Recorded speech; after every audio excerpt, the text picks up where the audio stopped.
सूत जी कहने लगे, आयु वृद्धि स्वास्थ्य के लिए इस रवि प्रदोष का व्रत करें। इसकी विधि इस प्रकार है। प्राप्त काल उठकर स्नान कर कर निराहार रहकर शिव जी का ध्यान करें।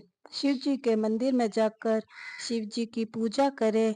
शिव जी को पानी चढ़ावे, कच्चा दूध चढ़ावे और बेल पत्र चढ़ाए। शिव जी को पूजा के लिए चंदन आदि से शिव जी की पूजा करें और ओम नमः शिवाय इस मंत्र का जाप करें। इस व्रत में सत्य भाषण ही करना चाहिए और शिव जी की पूजा करते समय ओम नमः शिवाय इस व्रत का जाप करें। शाम को भोजन करना चाहिए।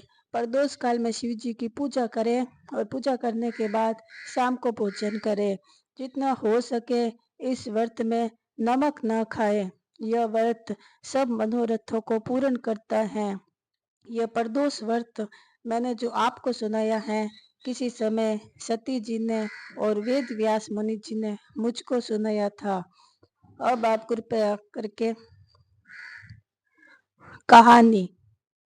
एक गांव में एक अति दीन ब्राह्मण निवास करता था। उसकी साध्वी स्त्री प्रदोष व्रत किया करती थी। उसके एक पुत्र रतन था। एक समय की बात है, उस स्त्री का पुत्र गंगा स्नान करने के लिए बाहर गया। दुर्भाग्यवश मार्ग में चोरों ने उसे घेर लिया और वह कहने लगे, हम तुझे मारेंगे, नहीं तो तू अपने पिता का जो गुप्त धन है वो मुझे बता दे। बालक दीन भाव से कहने लगा, हम अत्यंत दुखी है, हम बहुत गरीब है। हे बंधुओं, हम पर ऐसा जुल्म मत करो, हमारे पास धन कहाँ से आएगा। चोर फिर कहने लगे, तेरे पास जो ये पोटली है इसमें क्या बंधा है। बालक ने निसंकोच उत्तर दिया, मेरी माता ने मुझे रोटी बनाकर बांध दी है। दूसरा चोर बोला, भाई यह तो अति दीन दुखी है, इसे छोड़ दे। बालक इतनी बात सुनकर वहां से प्रस्थान करने लगा और एक नगर में पहुंच गया। नगर के पास एक बरगद का पेड़ था।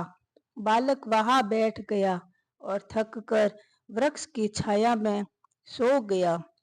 उस नगर के सिपाही चोरों की खोज कर रहे थे और खोज करते करते उस बालक के पास पहुंच गए।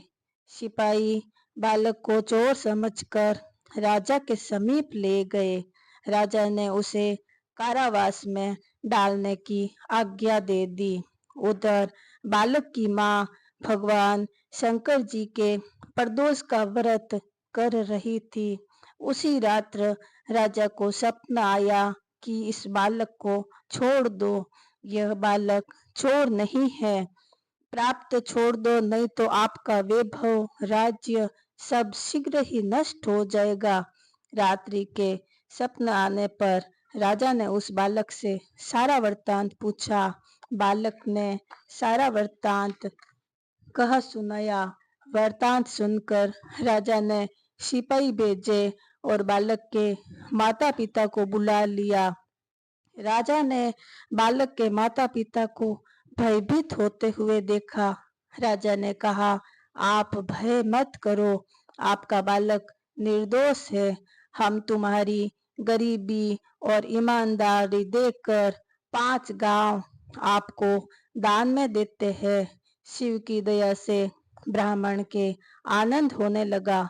इस प्रकार जो कोई इस व्रत को करता है उसे आनंद की प्राप्ति होती है। जय भोलेनाथ, जय माता पार्वती।